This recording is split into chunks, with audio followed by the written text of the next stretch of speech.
than 800,000 US government employees have been working without pay or not working at all for 30 days after President Trump implemented a partial government shutdown over his unmet demand for more funding to build a Mexico border wall. Otago University Professor Robert Patman joins us with everything that you need to know on this issue. Good morning. Good morning, Hayley. So 30 days, this is unprecedented. Can you just give us some background on how we got here? Yes, I mean, the shutdown began on the 22nd, midnight 22nd of December, and the reason it occurred is because President Trump wanted more money than Congress was prepared to allocate. Congress has power of the purse under the US political system, for his wall. You remember that Mr. Trump had made a promise on the campaign trail in 2016 that he would build a wall. Mr. Trump wants a steel fortification, he tells us, which will cost more than $5 billion. Now that the Democrats control the House in 2019, they believe this is a waste of money. They don't accept the reasoning. They also point out that Mr. Trump had reneged on his promise to get the Mexicans to pay for it. Remember, the American taxpayer wasn't going to cover the bill. And so they believe they're quite, consistent in rejecting his demand. And this has led to a standoff.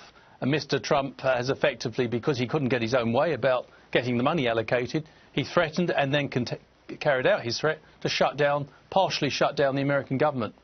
And that's what's happened. He's offered a compromise, which the Democrats have rejected. Can you tell us about that?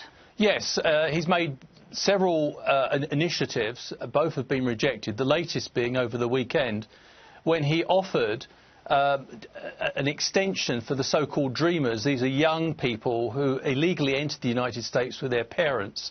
There was also a 3-year possible extension for another category of people coming into the United States. And about 300,000 people in this category, temporary people in the United States. Now, the point to note here, however, is the Democrats rejected that even before the offers were made, because they say that Mr. Trump had already worked hard to erode the protections for these categories of people entering the United States. So they say he isn't actually offering anything genuine. He's taken away their protections, and he's temporarily putting them back on the table. So they're saying this is not a serious deal. What is the impact of this shutdown?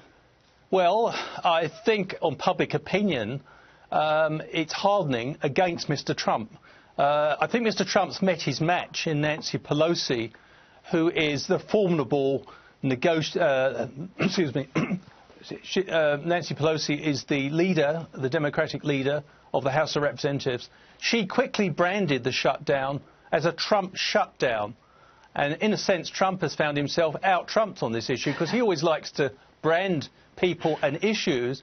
Nancy Pelosi got in first. She branded it as a Trump shutdown. Much to Mr. Trump's fury and frustration, many Americans are now simply referring to the government shutdown as Trump's shutdown.